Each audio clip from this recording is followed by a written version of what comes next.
But if I can get rid of my 2 trucks, possibly a 3rd one, that would help me out a lot. That would be a possibility of $1,200 in my pocket, which would pay for some tools, which I may or may not walk out of the still shop today with a pole arm chainsaw.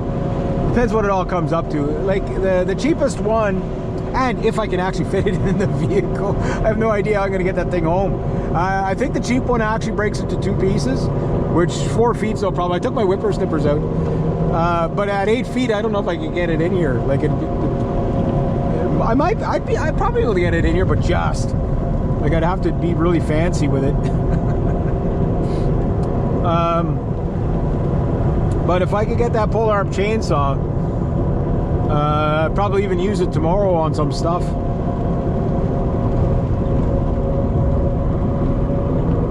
And then tomorrow I gotta build a shed door frame in a shed, because you know those little metal sheds? Well, my client has one, but the doors are all screwed up on it, which is common with those. They all get dented and, you know, they pull off the thing. So we're just gonna make a frame around the door, and he got another pink door to put on it. So I laughed. I said, oh yeah, I guess I'm gonna be doing a painting job on that. He goes, yeah, we'll just spray bomb it. It's like, it's orangish pink. I said, okay. That's gonna stand out over the lake, that's for sure. People will see that. Yeah. And then if I'm lucky, I have a bunch of coin coming to me this weekend, which will kind of offset some of the spending I'm doing today. But you have to understand, like, everything I do is calculated, so it's not like when I get gas for this, for example, it's not like, oh my god, where's my gas money, blah blah blah. I already have it. Like, every day I work, I take 20 bucks and I put it aside for gas. Now once I have enough for a gas tank, which is between 60 and 80 to fill it, which is not bad. Now, I'm spending about 60 a week. I'll probably spend a little more this week because of this trip that I'm doing. But the thing is that like, when I have enough money to fill the tank, I still keep putting money away for the next tank. So maybe that pays for the oil change, maybe that pays for God knows what, but it's just for the vehicle. You know, it's like I take my money and I put it like a squirrel. I put it in, like, hide it in different spots for different things, right? And you just gotta,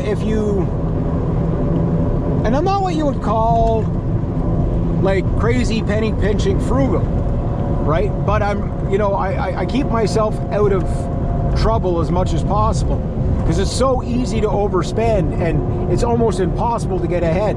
It takes like 3 years. If you have zero money in your account right now and you're making minimum wage, you're probably going to end up homeless. You know what I mean? I'm not saying that to be mean or like, I'm saying that that's a possibility. That's how, like, you're past the paycheck to paycheck thing. You're now like in survival mode, right? If you make, say, $20 an hour, it'll take you, if you have zero in your account, probably the average person will take them about 3 years just to get ahead a little bit, maybe 2 or 3 months ahead on their living expenses. If you make 25 to 30, maybe a year and a half. You lose your job today, I don't care how much money you're making, and even if you get another job 2 weeks later, it'll take you 3 months just to cover that hit, just to transition to waiting for a paycheck. Like, that's where we're at, people. Like, it's crazy. And I make on average between $20 and $30 an hour, right? And I charge for everything. Like, I charge for fuel, I charge for whipper line, I charge for you know, like the little 2-stroke mix. I charge for all that stuff. I don't pay that. Chainsaw chains, I you know, I charge my clients for that stuff. And even at that, I still have to watch how I spend. Now, yeah, okay, I'd save a little bit more money if I didn't buy my provisions on a daily basis. But you also have to understand, my provisions, that's the only leisure I take. Like, I don't have vacations, right? All my spending is either credit card debt for the toys or tools.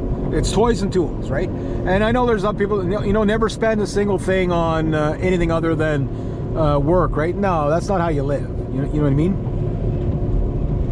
Gotta watch out for the kid. Oh, one kid in the park. I forget her name. I know I think she's related to me. Like half 1 in 2 people here is going to be related to me. Like this is the town where my grandfather came from, right? So, and I got like half the town are my cousins. Yeah, like there's one family name here that's like really prevalent. It's like there's about 8 family names for sure that are like what you'd call big family, and then a bunch of other people that are just kind of like miscellaneous. But like there's about 8 family names in this, between this little town, Otter Lake and Klukesville. Like Lafleur, Zacharias,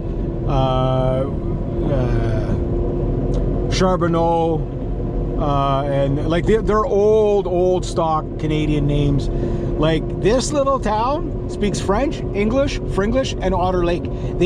The town is old enough they even have words no other human being has ever not only heard before but can understand. They literally have their own dialogue here.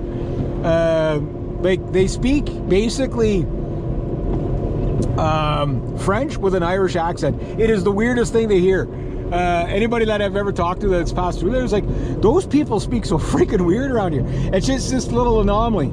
And then if you go down that way, it's all Dutch German, right? Because there's a German settlement back there. Like, I mean, way back. Oh, check out this. Is that a Charger? It's not a Charger. It looks like a Charger. Oh,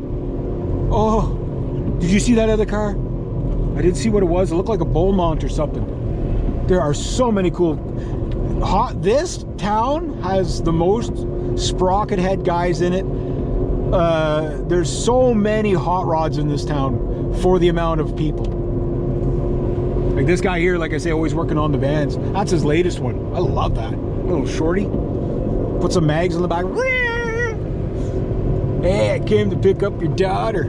Back in the 70s when I was a kid, that was like the big no. You're not dating that guy. He has a van, right? And every guy wanted a van, so, 16-year-olds with vans. Yeah, geez, I wonder why there was a baby boom back in those days, right? Yeah. But anyway, tease, Woody tease. But yeah, so my expenses going forward after I paid this credit card,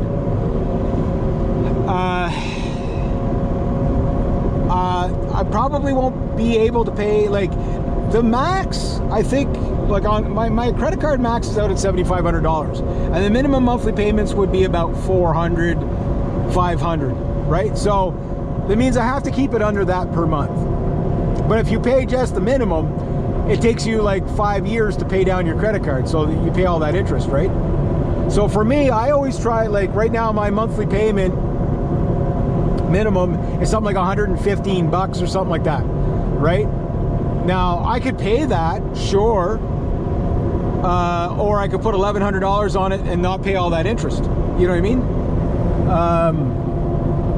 So you'd say, well, if you're doing it that way, Reg, why not just buy everything cash? That's a great question. Because, 2 reasons. Reason number 1, not everything is close enough for me to pick up. I have to mail order it. If I have to mail order it, I use a credit card, right? Second, even though I pay a little bit more interest, I only pay cash when I'm capable of paying cash. Because what happens is I'll buy something on the credit card and then the money gets diverted to that anyway, so I might as well, I won't have enough disposable cash to go out and just outright buy something, right? So it's like, okay, well, not every month I put these high payments on there. Most months it's like $200, $300, $400, like through the winter and stuff. It's like $400 average that I was able to do. You know, so it's like I couldn't buy anything, right? But that said, my big toys, I don't have many big toys left to buy for my business. Like I say, if I could get another big boy chainsaw, the whippersnipper, the brush cutter, a leaf blower, and a riding mower, after that, that's pretty much a business, and it's just knick-knack stuff. Not that, like, you know, things aren't, you know, going to be expensive. Like, for example, a cant dog's $100. Pulp hooks are $50 each, right? So it takes a while to build all up that little stuff, you know. But you know, like if you could do, like, say $200 to $400 of investment into your own business every month, you know, whether you're doing payments on the bigger items, you know, or just buying like the little stuff. Once the big stuff is bought and paid for, it's bought and paid for until you wear it out. Like, for example, my whippersnipper, okay, I had to put the new spool on it. That was $50 or $60 a whippersnipper, but those already earned themselves back, and my whippersnippers are now, God knows how old the used one is, but my new one is 3 years old. So for 200 some odd bucks, I got 3 years worth of whippersnipping out of it so far, right? If I can get 5-6 years out of a whippersnipper, I'd be really happy with that. If I get 10 years out of a whippersnipper, holy crap.